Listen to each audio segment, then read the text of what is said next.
right, what's going on, everybody? So today we're going to be interviewing James from Trucks Customs. I believe he's somewhere down in the Alabama, I think that part of the state or country. Going to get to meet him a little bit and see what he's been up to. So we will. How's it going, James? Oh, it's going good, Josh. How about you? It's going good. So what exactly do you do for work? So I actually work for a transit bus manufacturer. So if you go to your large cities, let's say Portland, Oregon, for instance, they run transit buses, right, to haul people around town. So I work for a company that builds those buses. Oh, okay. Like the monorail thing, right? Yeah, less rail and more bus. You know, we've built trolley buses, they call them. So if they've got electrical lines, which is pretty popular out west, we get into electric buses, fuel cell buses, diesel buses, CNGs, just a heavy duty 40-foot, 60-foot long transit bus. How does that help you with the hobby? It finances it. Let's just say.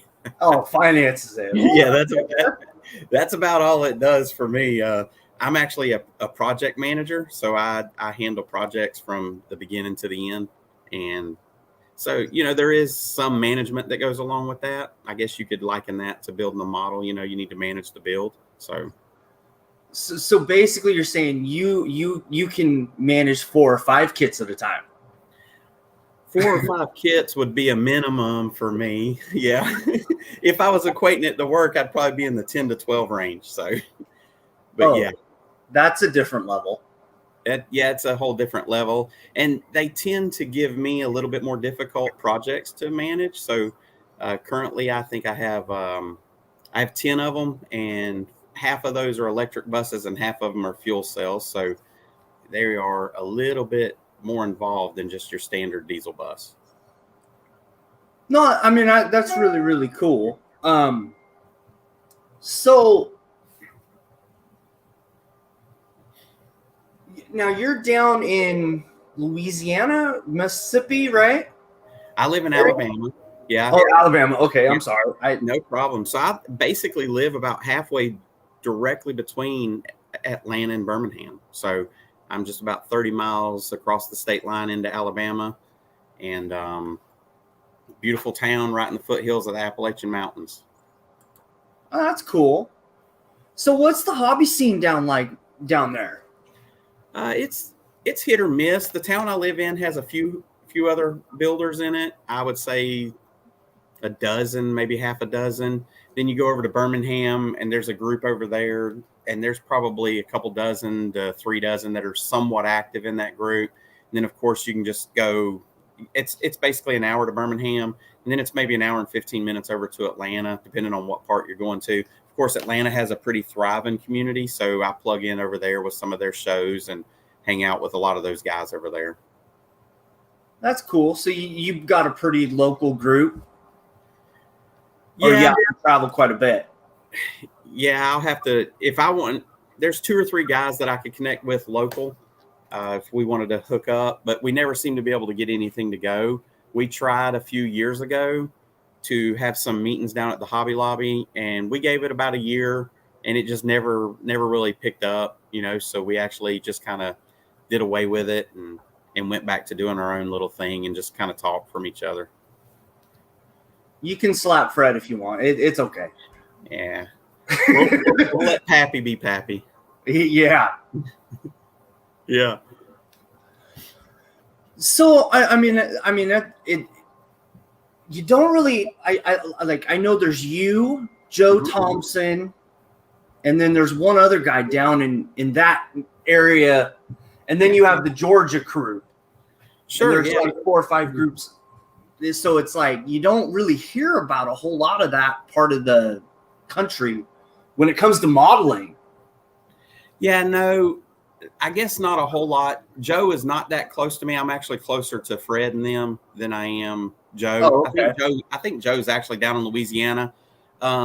Dr. Cranky is down in Tallahassee, Florida area. So he's probably 6 hours away, and he's actually probably a little bit closer than Joe Thompson is. But so yeah, there's not too many right here in this area that also do YouTube or anything like that. So Oh, okay, that makes sense. Unless I'm missing them. Now, that's not to say that I know everyone around here. So No, and you know, it's crazy how YouTube has kind of changed this hobby, huh? yeah, absolutely. So a little bit of my foray into YouTube was that back in 2012, I was going through a separation and divorce, and that started late in the year. And with that extra time that I picked up, then I started to kind of get back into doing some model building and stuff. And sometime in 2013, I was like, hey, you know, I see some guys on here, Fast Jimmy, I see Dr. Cranky, you know, there's a few others, Joe, of course. And I was like, I can do that, you know. So I started to build and get into that. And I think it was late fall, early winter 2013 is when I put up my first YouTube video. And it just kind of took off from there, you know, and it built and built and built. And, you know, I've neglected it a little bit for the last year and a half, to be honest with you. I need to get back to it. They've now demonetized me.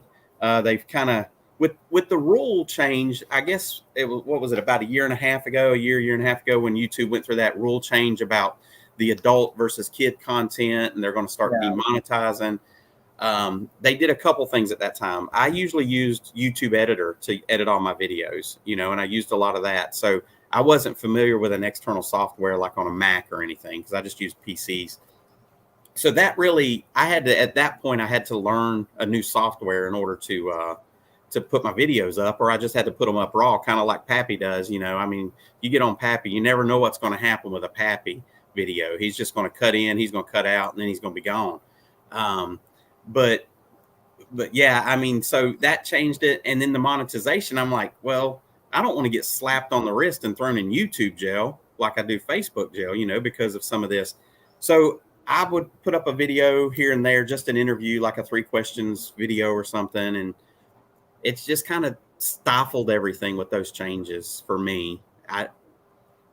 COVID hit, my wife's mom got sick, all that stuff. We were doing a home renovation. It just kind of stifled it. So it's got to the point where they've demonetized me.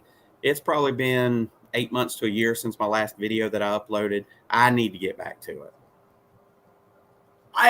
I will say, once you go back to shows, you'll see your channel start going again, because that 3 questions thing, everybody tends to like that on your channel, huh? They do. And I'll be honest with you, the last couple that I did, I felt like the quality suffered a little bit because of the change in the format that I had to go to. I don't feel like I started filming with an iPad. I'd previously filmed with a camera and also an iPhone.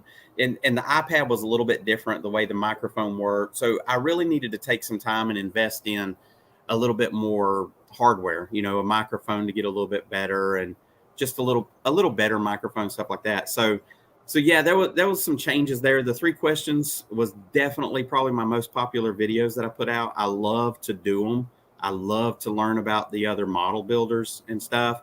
And when COVID hit, I like to do mine in person. That's just the style that I had. It was so much more organic for me, you know, not to say this is a bad format or anything, but it was more organic for me. So I enjoyed doing that. And with the model show shutting down, it was much harder, right, to do a 3 questions video live. Yeah. So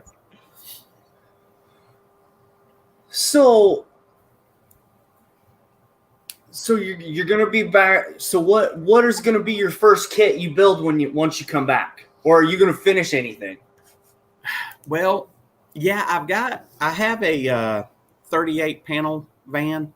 What is that? That's a Lindbergh kit. I think it's the custom wagon that I've kind of been working on. I need to finish it. Big Saul up in Chicago area just finished a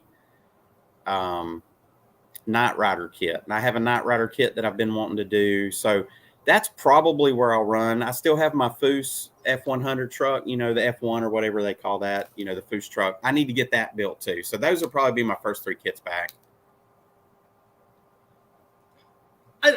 That truck, that's a pretty decent kit, right? I haven't gotten it yet. I did a review of the kit right when it first come out, and I like to build the 55 Ford. That was a monogram kit, but it's a pretty simple kit. And I like the Foose Ford better. I think it just has a little more detail. The lines on it are better. The roof is kind of chopped a little bit. It's more of and it's a new tooling, right? That monogram kit, that monogram 55 is so old. It's probably been repopped a dozen times. So to me, that Foose kit is well worth the money that you pay to pick it up. And I have 3 or 4 of the 55s in my stash, but I will probably build primarily that Foose kit moving forward. That's cool. Other than like trucks, because that's the name of the channel, right? What else do you like to build? I would say since I started the YouTube, I only build automobiles. I hadn't built anything outside of that in a couple decades. So I will build, movie cars. Like I've got a General Lee car that I built, the Knight Rider kit we're talking about. I've got a big stash of Mustangs. I like to build Mustangs. The Hertz car was at an 06, I think it is. And I have I built that. I have the 66, pretty sure that's 66 to build with it. So I enjoy those. I got some Camaros to build. I like some classics, really from when I grew up, like the late 70s, early 80s, and into the mid 90s. Oh, that's really cool. Have you done any of the like Batman stuff for the movie, like real movie cars other than TV shows? No, I haven't done any of the Batmans and stuff. So I'm trying to think if I've done any movie cars. I have a Bullitt Mustang that I want to build. I actually have both of those, the old and the news. So I want to build those cars. That'd probably be some of my movie kits. I'd really like to pick up a Fall Guy. If anybody's got a Fall Guy truck, hey, I'd be willing to pick that up from you. Fred's got a question. Yeah, so Fred asked if I'm in Alabama, right? So I am moving. I'm in the process of moving. I will be moving this coming up week, and I'm moving it exactly 7.2 miles. So I'm not going anywhere. Same town, same school system, just going to be a bigger house.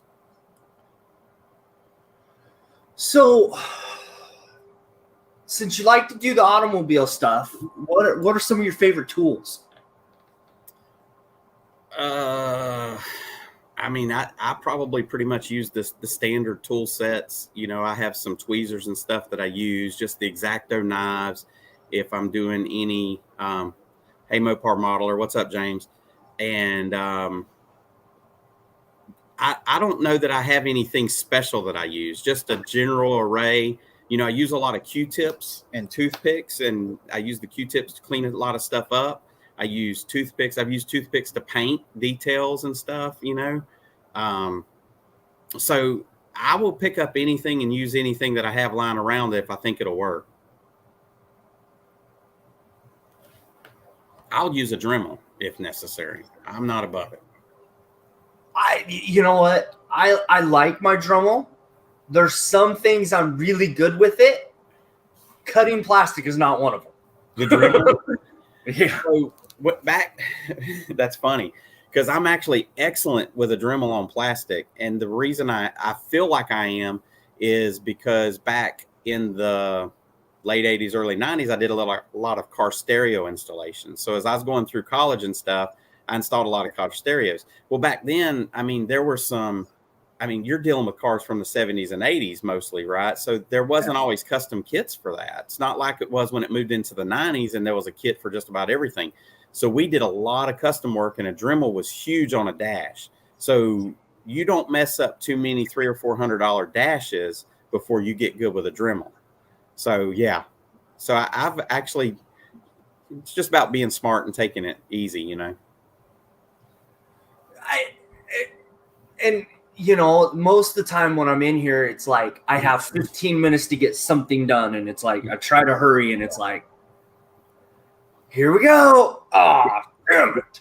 Look like Mopar Nut says scribes and mini saw blades. Yeah, you know, I've never used a mini saw blade, and you know, I do scribe panel lines, but I use the back of an X-Acto knife to do it. You know, I just go slow and easy with it. That's good. The mini saw blades, I own some. I've just never used one. I've never really. I do have a couple kits. That there's a Chevy dually, right? That's a 3+3 in a 1-to-1 car, and I've always wanted to build that. So I'm gonna take 2 Chevy trucks, and at some point I'm gonna build that dually kit because it's like a long wheelbase. It's a 4-door truck from. That's probably shoot, Fred. What year would you say that is? 78, 79, something like that. I mean, that's Early that's a great 80s. Yeah. yeah, exactly. Oh, square body before, you know, they really kind of changed that. Yeah, there's a guy that works, like I work at a mill, and then there's another mill across the street, and you can tell he's building it. Yeah. But he has one, and it's the exact. Yeah, that truck, it's like long, right? I mean, we say trucks these days are long, right? Like a crew cab truck's pretty long, but they've got like a 5.5, 6 foot bed. That sucker's got to be an 8 foot bed on that truck. I mean, that's a daggum land yacht running around.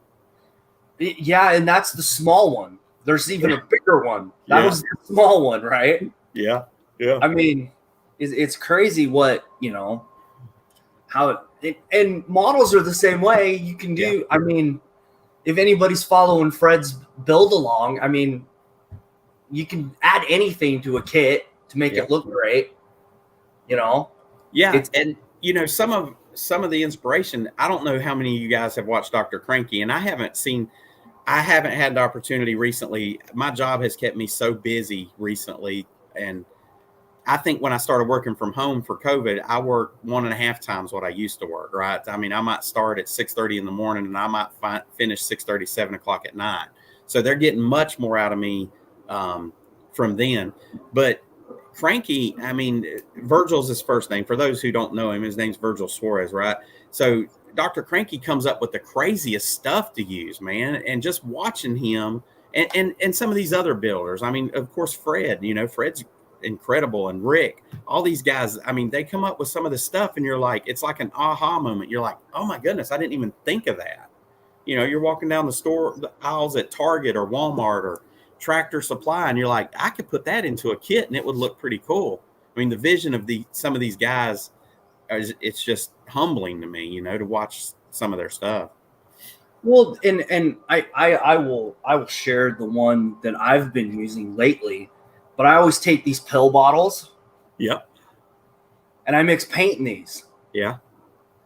It's almost the perfect, because at the end of it, I can just throw this away. Yep. Because it doesn't matter, right? Yeah, exactly.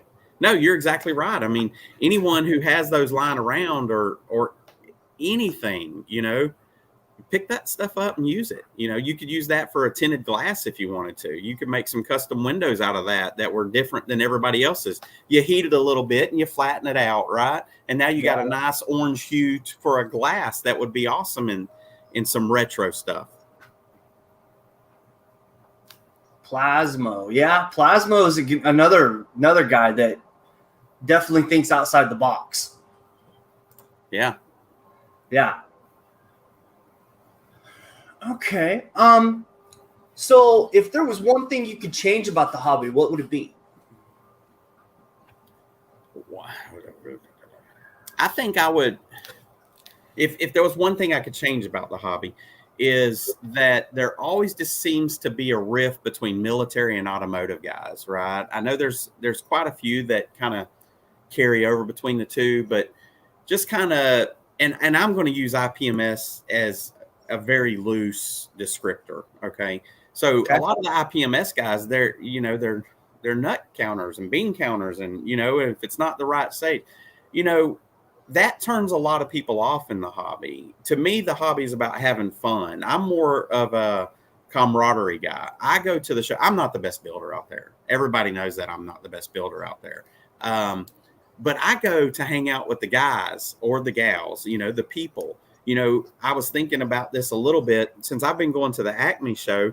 I've met some of the people that are closest to me, or that I could have conversations with, or I could discuss anything with, since I started doing models again. And I grew up in Florida, so I'm probably 7 hours from where I grew up. So when I moved up here, I just moved up here because of work 20 plus years ago.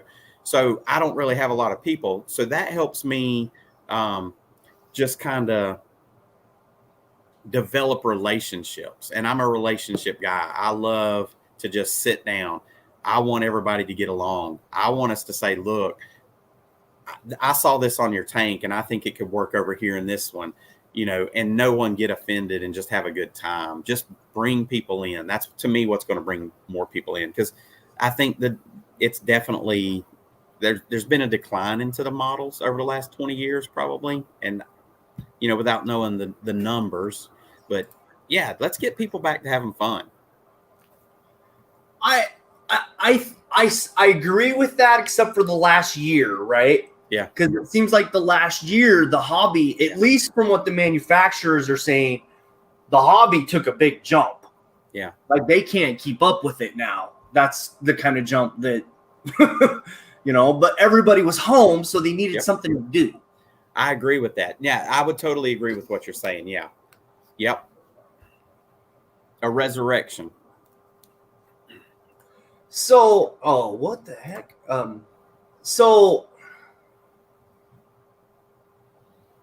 Yeah, so you make a point. You're probably not one of the guys who sees it, right? So with the Rift, but I've been here recently. We have a local show. It's actually a Birmingham group that comes out here because it's so expensive to rent a place in Birmingham. They've been doing it for years. But honestly, some of the modelers out of Atlanta come over one year, and this has been a handful of years ago, so don't read too much into it. But really, they come over here and they brought a lot of automotive because that's what they did. And now this group will be like, we want to build the automotive side because they can see what Acme does. Acme's in Atlanta. They've got this huge show. I've been there, and there's been well over 700 models. I mean, they're in a gymnasium, and they pack that place out every November. And you won't hardly find an airplane in there. You'll find a lot of automotive and custom and everything like that. Well, some of those guys come over here to support. We're trying to help you build up too. And the IPMS, the military guys, just they pissed a bunch of them off. Pardon my language, but they really upset a bunch of them because it wasn't specific. We want to pick your car up and look at every little detail and look at the nuts, and what your disc brakes look like and stuff like that.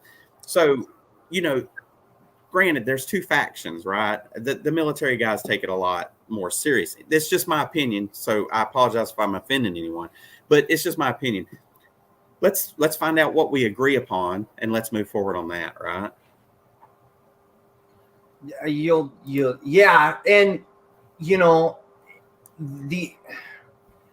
and then you also have the other way too, where you take a car to one of the military guys and they're like, what are you doing here? Yeah. Yeah. I've been on both sides of that. I totally get that. Yeah. Rick said Acme is an IPMS, but most people don't know that Acme is an IPMS, right? I mean, if you really know the group, you wouldn't know that they're an IPMS because they don't promote it hugely that they're IPMS. But they're just out there. Hey, bring whatever you want. We'll create a category for it or whatever. We'll keep going. Yeah, Fred's right. Yeah, I've seen that time and time again where it's like they don't care. Yeah. Yeah, I agree. Look, just build something, and build it to the best of your ability and have fun doing that. And that's what it's about.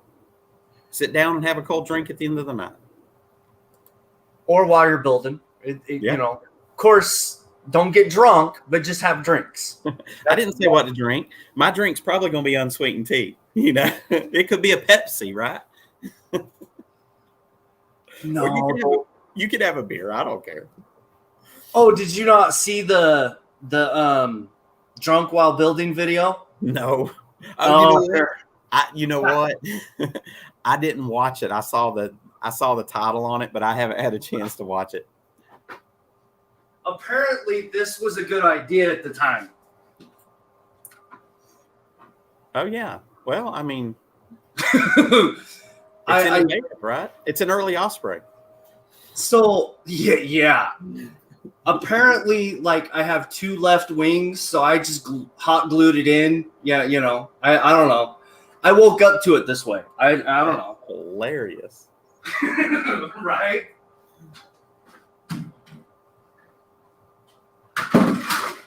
I need to get to that JaxCon show, Fred. I've always wanted to go, but it always lands at a weird weekend for me to get away. Okay, where are we at? Yeah, Rick, you're right. Acme is an NNL style show, but Acme ultimately is an IPMS chapter, I believe. So they do it NNL style. Yeah, that's Don't knock drunk model. yeah. That's I don't know what happened. I made it work though, I guess. Rick representing South Georgia well today. He's funny. So are you a big rattle can guy or are you an airbrush? I do airbrush, but I primarily airbrush acrylic. I don't really airbrush lacquer. Okay, so acrylic what? It could be like Createx. It could be hobby paint. You know, you can. So, what's that Apple Barrel brand? There's a couple of them that Hobby Lobby sells. You know, there's quite a few. Yeah, you have the folk art and the folk art. Yeah, so I've rattle canned with that. I think folk art did a color shift paint. You know, in half a dozen colors, maybe a dozen colors, something like that. I've sprayed that on cars. I've taken the Createx Auto Airs. You know, that's really where a lot of mine lied at, or the last few models that I did, probably the last half dozen models were the Createx. Gotta love the colors. You know, I understand that you can't get the same as what the lacquer is, and I get that, but the lacquer's just from what I've been into, it's a little more involved than I want to get into. You know, setting up all the ventilation. I worked in a basement, and basically there's no windows, and it's 3 sides underground, and the one side that's not is cinder block wall. So, you know, it's a little different when you don't have the availability to ventilate. You know, you don't want to suck a lot of that fumes in. That I understand, because with my son and wife having asthma, all I do is acrylic. Yeah. I think the harshest thing I do is the Wicked line. Yeah. Yep. So yeah, fun to do that, right? Yeah, I like. I mean, I know the truck. That's that green color shift paint. Yeah. But I've never been able to get that stuff to shift. Oh, really? Like it's either both, like the black. You know what color I'm talking about. The black that has that gold. It's either both colors at the same time. Yeah. Or black. Yeah. So I painted a 32 Ford Roadster with the orange, and I thought it did a great job, you know, just shifting. I mean, it's obviously not, you know, a DuPont color shift paint, right? But for an acrylic, I thought it did a pretty good job. Fred, he says he's sober now, and that's hilarious. His builds have suffered. We all disagree. Just so you know, Fred. I'm addicted to solvent-based paint. Yeah, well, that's true. You will get addicted to it. So back to the car stereo installation. I worked for Circuit City for a while. That's actually what moved me to Alabama. I was a car stereo manager, and we soldered everything. And I worked with guys that would have a headache until they'd come in the morning and smell the solder, right?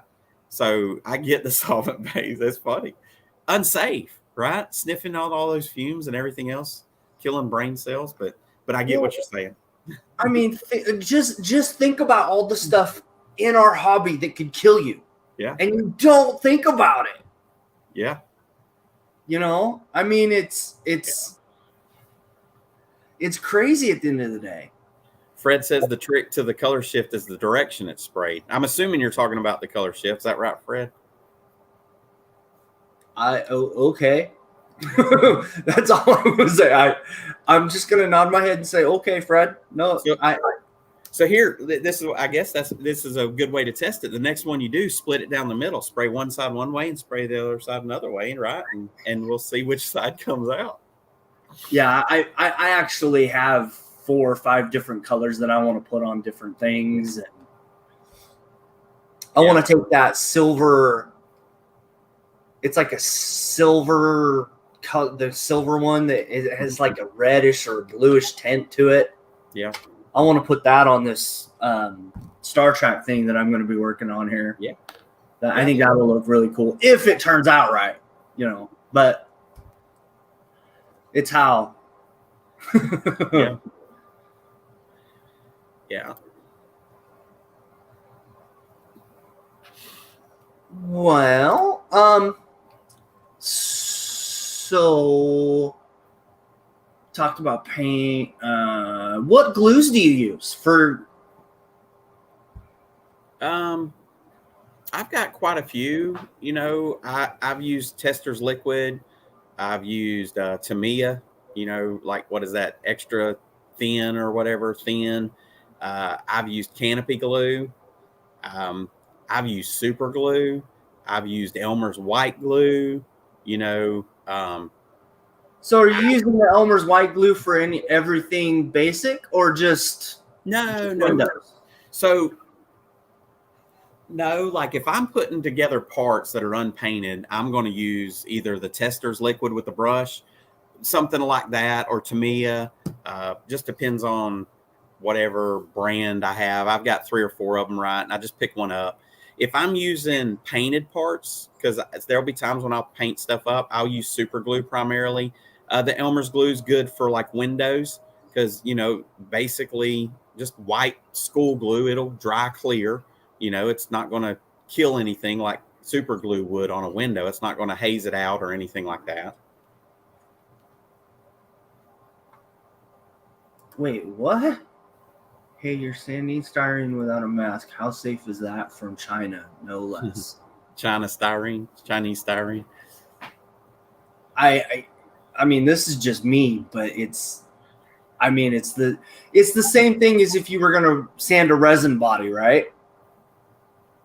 Right? I mean, I hadn't thought about it. I've never wore a mask. I've got like one resin body, so I haven't done a lot of work on resin, but you know, I've never wore a mask doing it. But Fred brings up a good point. At least have some form of light paper mask over you. Don't spray it at your face. You won't get addicted. Yeah. Okay, Rick. Obviously, Rick has sprayed enough lacquer without a respirator on, right? What's crystal glue? With crystal or Canopy? Did I say crystal glue? If I said crystal glue, I don't know that I meant to say crystal glue, but look, I say crap all the time. Resin dust will choke you. No, resin dust will flat out kill you. Yeah. Like if you think COVID's bad, try resin dust. It's horrible. Yeah. I've yeah. Yeah, I try to, you know, make that when we start talking about harsh chemicals and stuff, I try to promote masks because that's the worst thing in the world is, you know, you hear all of us talk because we're dummies and not do it. But, but then you have these kids that are in a, you know, 8x10 room. Mm-hmm. You want them to at least think about being safe because they still got a long way to go. Yeah. Right? Yeah. It's obvious, Rick. It's obvious, buddy. I've spent time with you at too many model shows to not have seen it. Rick is fun. Have you ever met Rick? I mean, he's hilarious. I mean, you get him in a group with a bunch of guys, and he will keep the party going for hours.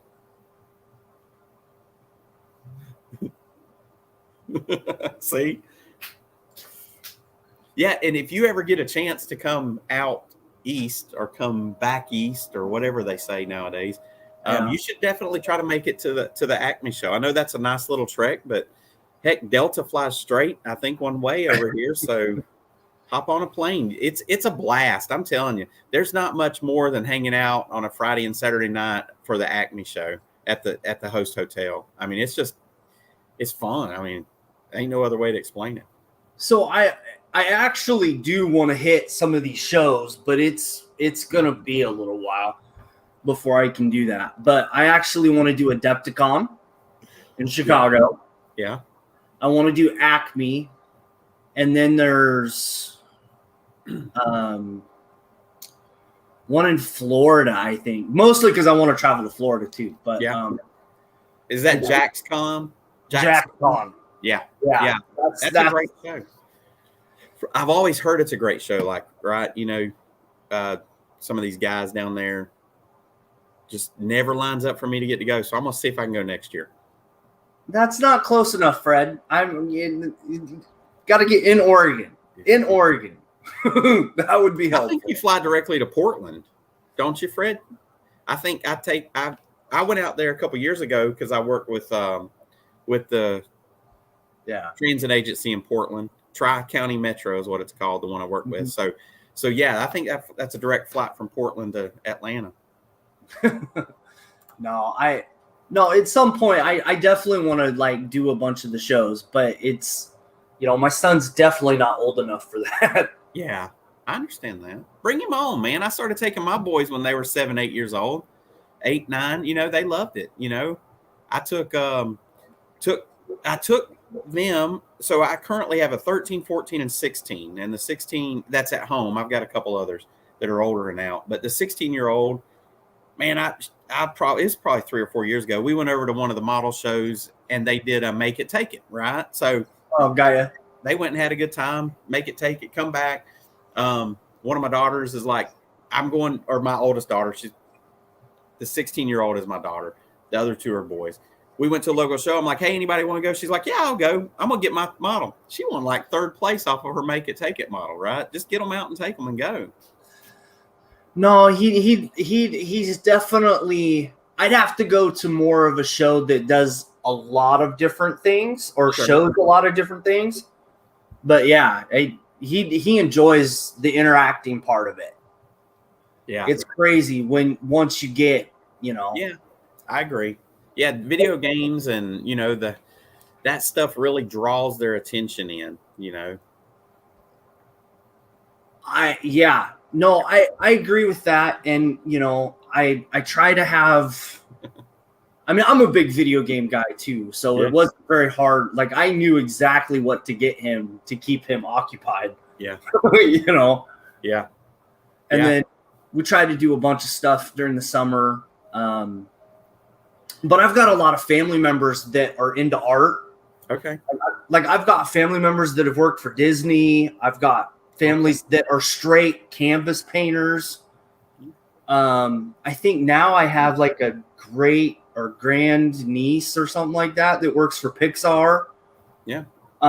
So it like artistic ability runs in my family. So yeah, you know, you mentioned the canvas, and that kind of reminds me, and maybe everybody does this. It's not a pro tip or anything like that, but I always keep a large canvas next to my airbrush, and I always spray if I'm changing colors, if I'm cleaning the airbrush. I just spray it right onto a canvas, right? I mean, you can go through, if you want to lay out a quick design, you know, you want to put like a base coat down and then you want to add another coat and see what it's going to look like.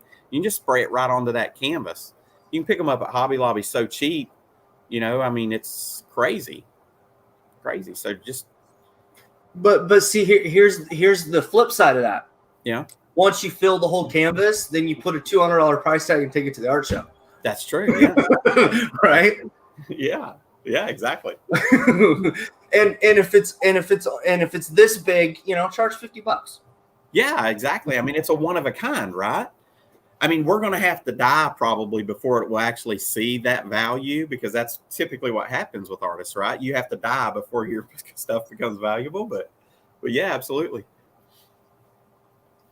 Fred's right. Automobiles are art, Yeah. especially that steampunk and rat rods. That's the biggest form of art you can get in this in automotive. So have you dived into the 3D printing at all? Nope. Would love to, but I just haven't. Just haven't? No, I just haven't. Again, I think it goes back to time. It's pretty inexpensive now. I actually used to work for a company prior to this job, and we did a lot of 3D printing, but we did it with metal. So we had metal 3D printers that used lasers and like laser wire, right? And it just fascinates me at the things you can do with that, with the plastics and everything, but just never got into it.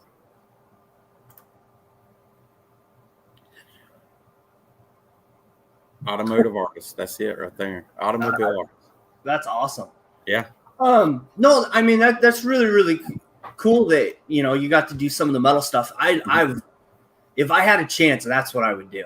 I would so get into the metal stuff because like for Halloween and stuff, I try to make my own costumes sometimes. Okay. So that I would love, but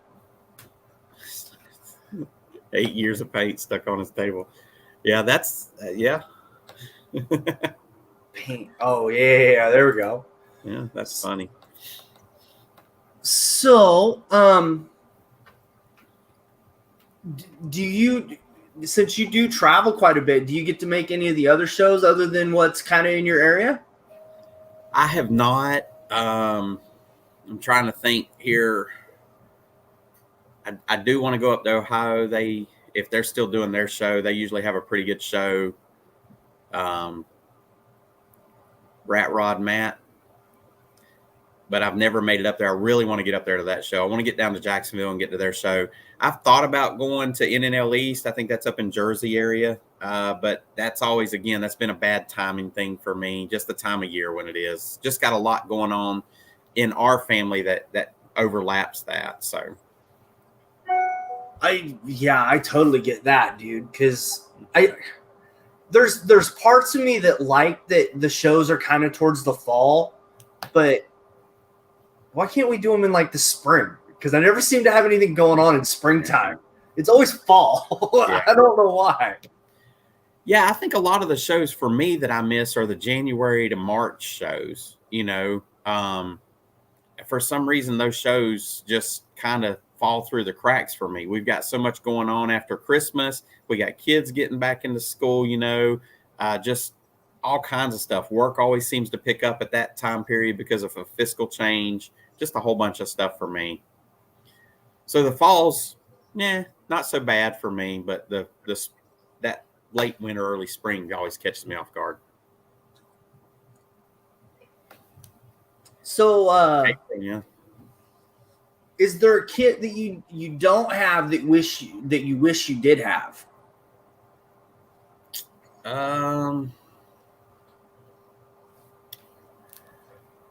Shoot, yeah, there probably is. Just thinking off the top of my head, what? Yeah, I know it's right on the tip of my tongue. And had you not asked me that, I probably would have spit it out. But the Fall Guy kit. We talked about the Fall Guy kit a little bit. I'd like to have one of those. What is that kit that I'm thinking of? I keep coming back to the Datsun extended cab truck. Well, it may be Nissan. They ran it in a yellow. They're hard to get. The Box S10 kit. Okay. So that was the 80s, early 80s to early 90s. I would love to get my hands on those. I know they repopped it, but for some reason I was never able to just go out and get one. I don't even know if they're still available right now. I thought there was kind of a limited run and everybody sucked them up. But yeah, absolutely. I would love to have even the Typhoon kit, right? I mean, the Typhoon would be like the bomb kit to have. So I've done a pretty good job of getting some of my holy grails, though. That's cool. Are you gonna look to getting into maybe different like sci-fi? Are you gonna do anything like that? I don't really have a lot of interest in the sci-fi or military. I previously did many years ago. I did some sci-fi. I did a lot of Star Trek. I did some military stuff, but just never really could. I just don't get a lot of interest in it. I probably have just packed up 20 military kits that either my kids picked up and wanted at a model show, or I won in an auction, a raffle or whatever, and they just I've given some of them away to some of my friends, some that I know will build them. So I just don't have any interest in it. I don't know why. I just not enough time, maybe. No, I mean that's I understand that. Yeah. I mean I'm in everything from 3D printing to Warhammer to cars, trucks, sci-fi. Yeah. So I like I said, and that also keeps my mojo going because I always got something different to do. So Mopar Nut says, what kit do you want that they don't make? I would like to see some of the newer vehicles made, some of the late models.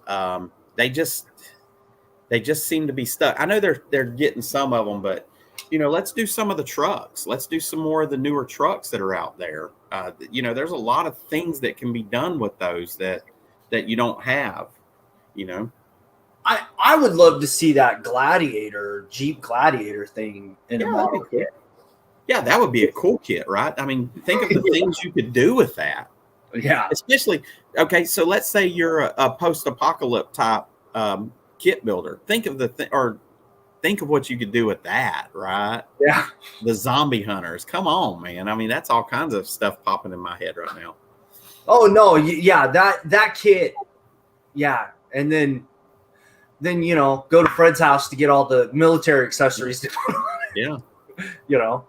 Yeah. Yeah. So Rick says a mid-50s Dodge Power Wagon. Yeah. I've got a friend that has the Air Force used to use like a 4-door Dodge truck. He had one of those for a while, but I don't remember if that was a 50s or 60s. Yeah. And then what else we got here? 78 New Yorker. I'm gonna pass on that one. Yeah, I don't know. Cordoba. What is we that? had a Cordoba when I was a kid. What is that? A Cordoba? Yeah. I think it was a Chrysler. Correct me if I'm wrong, but it was a Chrysler sedan. I think it might have been a coupe, but it wasn't a muscle car that I remember. At least the one that we had when I was a kid was not. Oh, that's cool. So it's a big boat of a car. Yeah, it was. And James, you are right. I do need to get up to some of the Louisville shows. Anything military at Fred will be 1-to-1. Fred, we all know, and it's okay. We just want the model stuff. That's funny. Because we ain't getting the other. We already know that. There. Yeah. Yeah, that's building a kit too, right? I mean, you get your uppers and your lowers and your rails, and you start putting it together. I love shooting that kind of stuff. Don't get me wrong, but I just don't have anything like that because I have the bare minimum that I feel comfortable with, Yeah. Which is totally cool. I love our military. Love our military. Yeah. Cannot thank them enough for the sacrifice, all the veterans that have sacrificed so much. And yeah. So I just can't thank them enough what they've done. No, absolutely. Yeah. But my eyesight, having something like that just doesn't work for me. I'm too old, slow, and fat for. Well, yeah, the CK trucks from 88 to 98, yeah. Square body Chevys are huge. I mean, when you can find one, they're ridiculous in price, right? So, did they go all the way through 98? I thought they kind of changed over a little bit prior to that. Yeah, I think so too. Yeah. 87 Ram Charger 4x4. There is a There's a couple of those kits, I think. yeah, I think there are. Yeah, they had was that might have been a Blazer that was that rescue white with the red stripes down it, but I thought they had a Ram Charger that was that too, a 4-wheel drive one of those. Yeah. Very, very true. Very, very true, I think. Y'all killing me, making my brain work today. Think about these model kits, man. Come on now. Hey, you're going to be going back to moving as soon as you're done with this. So Yeah. you'll work the rest of your body out. It'll equal out by the end of the day, right? Fred says, in my body, I'm still fast and stealthy. You have my mind. Yeah, that's exactly right. I mean, I think I can do more than what I can actually do, right? This will be my first move that I've actually hired someone to come and move, come load my stuff. I've packed it up. You come pick up the heavy beds and stuff and move them. Square body 73 to 87. And okay, I got you. I would like to see definitely if the Typhoon kit with the square body GM was it a S15 Jimmy? Yeah. You know, that would be great in a 1/25th scale. You know, that to me is just that body style Blazer. My first was an 86. That was my first vehicle as an 86 S10 Blazer. Just that is great to me. Just great. I don't know. I would love to see him do some different stuff, because it's like even with round 2 stuff, they're always doing stuff that's already out there, and it's like, come on, dude, come on. Yeah, I will avoid a round 2 model at every cost if I can. Like say the old General Lee, was that MPC that they listed it under or released it under? I mean, the parts have like shifted like this, right? So you get so much flack in there that you got to go in and sand them. You know, with the molds, it's ridiculous. I don't even want to build that kit because it's so bad, but that's one of my favorite cars to build. Just a 69 Charger, right? I just love that car. It's a great car, General Lee or not. Yeah. No, I mean, and then they've got the front end. I mean, they're so lackluster. Yeah, no, that's very true. But you know, and that's one that they could even redo again correctly, and I still think they'd mess it up. Yeah, I mean, it's absolutely crazy at the end of the day. Yeah, that's true. Cordoba was a 360. Okay, 360 motor, I'm assuming. Yeah, you know what? Mobius does some pretty cool stuff, but here's my thing. The price point that you have to pay for that is ridiculous on some of that stuff. Like that no, maybe that was Polar Lights. The F-150 Ford truck. Yeah, they did a bunch. Mobius has done a bunch of those. I think those were F-100s then because they're late 60s, early 70s. Sorry, I don't know, but you know, I'm not trying to step on you or anything, but yeah, I agree. But they seem to be stuck. I know they've got some other ones, but man, they keep relisting, they keep remaking. What do they got? 4, 5, 6 different models of that same body style truck, short bed, long bed, you know, this year, that year. The General Lee had the wrong back window. There are 2 of those, by the way. One does have the wrong, one has the right. So you can get the kit with the correct small window. Round 2 Reeboks the same kits from the same molds. Yeah. AMT. Yeah, it's just sad. Yeah. Next time I move, it will be morticians moving me out. Hey, that's not a good way to talk, Rick. I'm just saying. I think he's just saying he's settled in. Ain't nobody going to take him off his land. Hey, okay, that's probably true. Yeah. Well, them South Georgia boys, man, they don't go many places. Can't get out of the Palmettos. Cool. So I try to keep these to about an hour. Yeah. So this is where I'm going to throw it at you, and you can ask me the 3 questions or whatever you want to ask me. Sure. Yeah, that's cool. That's right off the cuff. That's how I like it. Yeah. So, so Josh, question number 1: what got you into modeling? What sparked the fire there?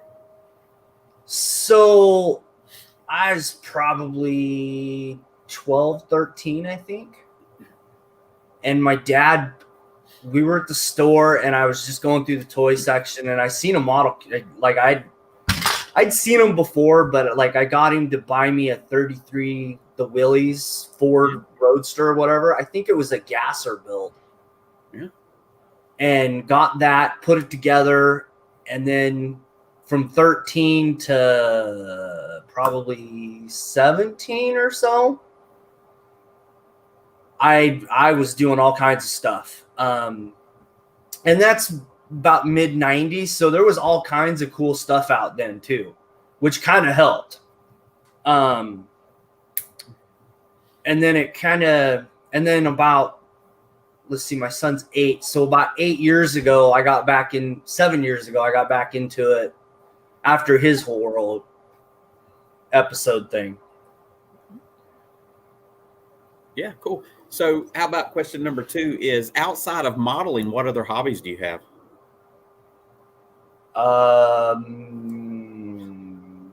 So yeah. So I'm kind of, I kind of have squirrelitis. I try to keep the hobbies fairly well intact. But I kind of got into doing the figure painting.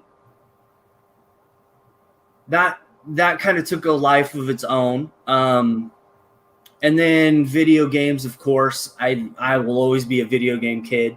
And then the other's probably movies. I'm a big movie guy. I don't really watch a lot of television. Like, I'll watch a show and I'll binge the whole thing over a weekend, and then I'm done. Right? And then whenever you stop. Yeah, I mean, yeah. I mean, that's, and then, I'm kind of I'm more of a knife guy. Mm-hmm. More of a knife guy compared to guns, but I like hunting's not really my thing. If I do go hunting, I always take a camera and end up taking really good pictures of stuff, but I never shoot anything. And then other than that, it's camping. Like, I'm a big camping guy. Camping's fun. I mean, getting out back to nature, right? And getting back to the primitiveness of it, and just the simplicity of being out there and just enjoying. So more importantly, hit the power button on your phone, and then hit the power button again when you leave. Yeah. Like the campsite, power. You're there for 2 days. You get everything packed up in the car, power. Yeah, and then everything comes back to life, right? And just you're overwhelmed for the next 6 hours trying to get caught back up for what you missed for 2 days. All right, so how about question number 3 is, you're currently, I think you're in Oregon, and I believe you said you're about 45 minutes outside of Portland when we talk, something like that. If you were to move to any other place in the world, where would you want to move to, and why? So the answer is no chance in hell anywhere. Okay. But if I had one destination, it'd probably be Montana. Okay. All right. Why? I like the country. I'm a big country guy. And Montana seems to have it's just way laid back. I've got friends that have now moved there, so I get to see a lot of that. And it's really laid back there. I'm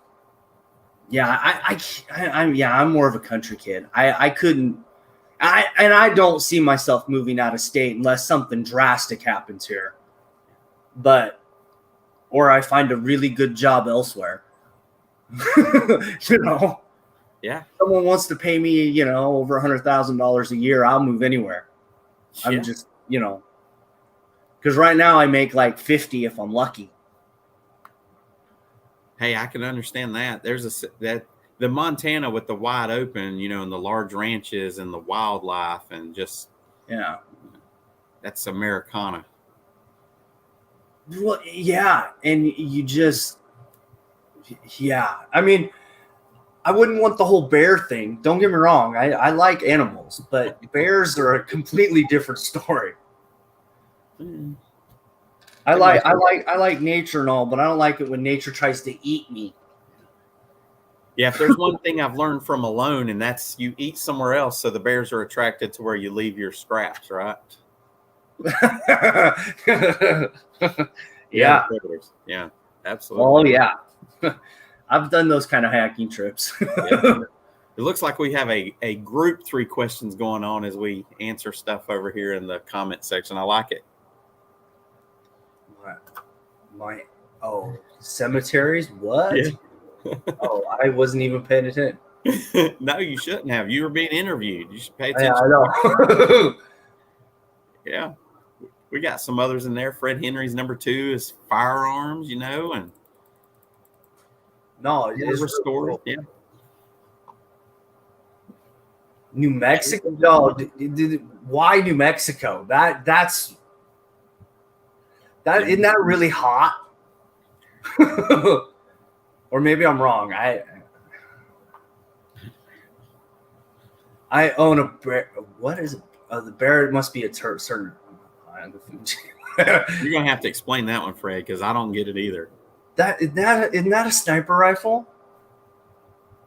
Well, wouldn't he be high on the food chain if he owned a sniper rifle? I own a Barrett. I'm not high on this food chain.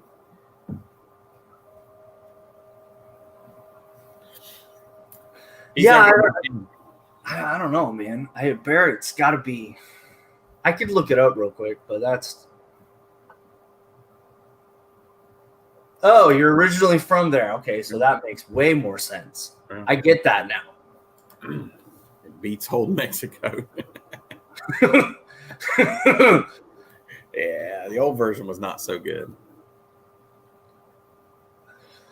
All right, so you got any other questions for me? I'm good. I only get 3.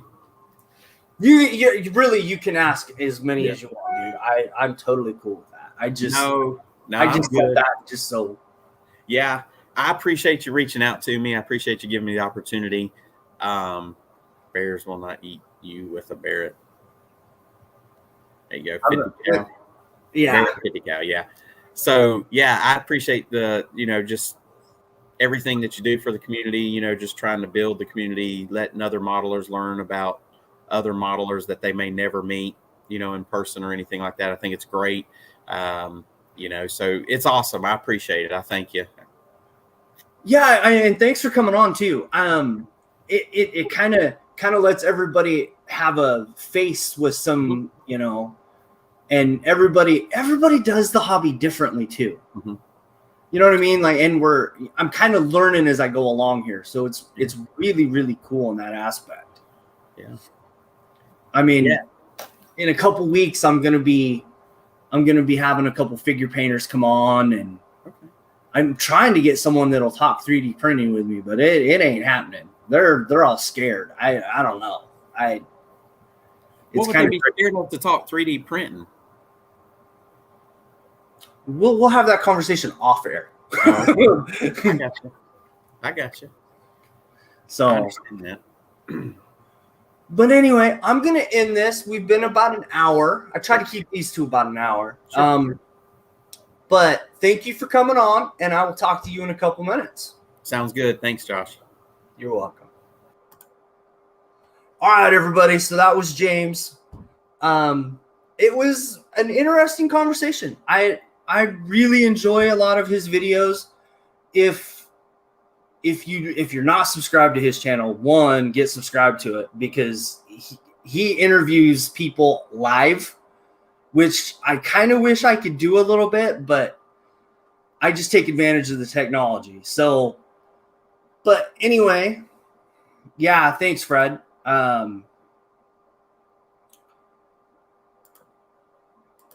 Yeah, I haven't reached out to him yet. I want to because I think he would come on actually. But right now I've got shows booked all the way out to October, so it'll be a minute before. Yeah, so there's a bunch of people coming down the pipeline. I am going to be interviewing some figure painters. I'm going to be trying to do a 3D printing person. I think Devil Dog Gaming is next. I think I have to check the calendar, but I will see you guys. Actually, I'm taking next week off, I think. And then I have Devil Dog Gaming, but I will see you guys later. Bye.